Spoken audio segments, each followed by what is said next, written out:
2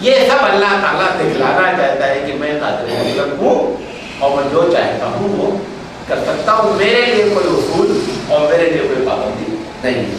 بہرحال تو اس پھول سے مشک کی خوشبو آتی۔ ابن عباس رضی اللہ تعالیٰ عنہ بہت چھوٹے تھے نبی کریم صلی اللہ علیہ وسلم کے وقت میں، ان کے لیے اللہ کے رسول صلی اللہ علیہ وسلم نے ایک مرتبہ دعا فرمائی۔ یہ حضرت عباس چچا داد ان کے بھائی ہیں، عباس کے لڑکے۔ اب ابن عباس رضی اللہ تعالیٰ عنہ کے بارے میں حضور نے فرمائی کہ اللہ عباس کو سمجھ عطا فرما دین میں، تفقہ فی الدین۔ اتنی تفقہ تھی قرآن کے بارے میں کہ عبداللہ بن مسعود اور عبداللہ بن عباس یہ دونوں ٹکر کے آدمی ہیں۔ قرآن مجید میں یہ دونوں ایک پلے کے آدمی ہیں۔ اس دن آپ کو عبداللہ بن مسعود کے بارے میں بتایا تھا، یہ عبداللہ بن عباس رضی اللہ تعالیٰ عنہ۔ دنیا کی سب سے پہلی جو تفسیر ہے وہ کس کی لکھی ہوئی ہے؟ عبداللہ بن عباس رضی اللہ تعالیٰ عنہ کی لکھی ہوئی ہے، چھپی بھی ہے، موجود ہے، عربی میں ہے، بعض لوگوں نے ترجمہ اردو میں کیا، بہرحال میرے پاس عربی میں موجود ہے۔ وہ سب سے پہلی تفسیر ہے جو کسی صحابی کی لکھی ہوئی تفسیر ہے، عبداللہ بن عباس رضی اللہ تعالیٰ عنہ۔ ان کو اس وقت لوگ خیر الامت کا لقب دیتے تھے کہ کوئی ایسی چیز ان کی زبان سے سرزد نہیں ہوتی تھی کہ جس سے کبھی کوئی مسئلے میں لوگ کنفیوز ہو جائیں۔ ہمیشہ اللہ تعالیٰ ان کی زبان سے بھلائی کی بات نکالتا تھا، اور وہ جو رسول اکرم صلی اللہ علیہ وسلم نے تفقہ فی الدین کی دعا فرمائی تھی اس کے اثرات مرتب ہوتے تھے۔ ایک عجیب و غریب آدمی آیا اللہ کے رسول کے پاس، صحابی تھے۔ انہوں نے کہا اللہ رسول مجھے زنا کی اجازت دیجیے۔ حضرت عمر بیٹھے ہوئے تھے۔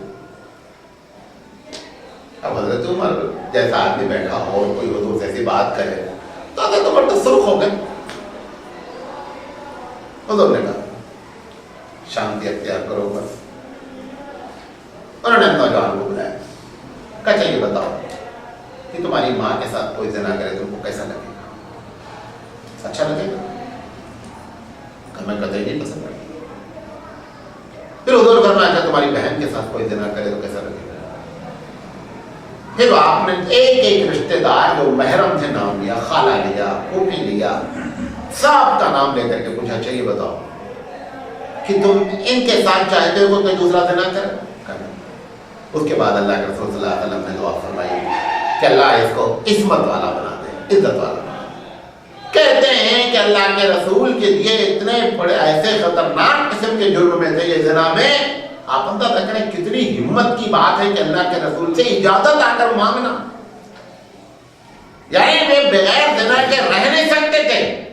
اور اللہ کے رسول نے جب ان کے لیے دعا فرمائی ہے تو صحابہ کہتے ہیں کہ آنکھ بھی اٹھا کر نہیں دیکھتے تھے، اتنی عزت اور اتنی عصمت والے ہو گئے تھے کہ کوئی کسی عورت کی طرف، کسی غیر محرم کی طرف کبھی آنکھ اٹھا کر نہیں دیکھتے۔ یہ اللہ کے رسول کی دعاؤں کی برکت تھی۔ حضرت سعد بن ابی وقاص بہت پائے کے درجے کے صحابی ہیں، ان کے لیے یہ ایک دعا ان کے لیے اللہ رسول نے ایسی کی کسی صحابی کے لیے نہیں کی۔ کہا اللہ جب سعد بن ابی وقاص ہاتھ اٹھاویں نا تو اس کو واپس نہیں کرنے کا۔ سعد بن ابی وقاص اگر کسی کے لیے ہاتھ اٹھا دیں اللہ تو اس کو واپس نہیں کرنے کا۔ روایت میں آتا ہے کہ سعد بن ابی وقاص نے جس چیز کے لیے بھی دعا کی کبھی ایسا نہیں ہوا کہ دعا آپ کی جو ہے وہ رد ہوئی۔ حضرت عمر رضی اللہ تعالیٰ عنہ کے زمانے میں گورنر تھے، ایک آدمی نے، دشمنی نے ان کے اوپر الزام لگا دیا، بہت خطرناک۔ پھر کہا کہ یہ نماز تک نہیں پڑھتے ہیں، حالانکہ جلیل القدر صحابی ہے۔ یہ جب بعد میں آ گئے مستجاب الدعوات تو تھے، کہا پروردگار عالم اگر یہ شخص جھوٹا ہے جیسا کہ تو جانتا ہے تو اس کے جھوٹ کی نشانیاں دکھلا دے۔ اس کے بعد اس شخص کے اوپر اس کے ایسے اثرات ہوئے کہ جو انہوں نے الزام لگایا تھا وہ سارے الزام میں ملوث ہوئے، اور بوڑھا ہو گیا تھا، پلکیں لپک گئی تھیں اور راستے میں عورتوں کو چھڑتا تھا، اور جب کبھی کوئی ہوتا تھا تو بولتا تھا سعد بن وقاص کی بد دعا ہو۔ یہ سعد بن ابی وقاص رضی اللہ تعالیٰ عنہ ہیں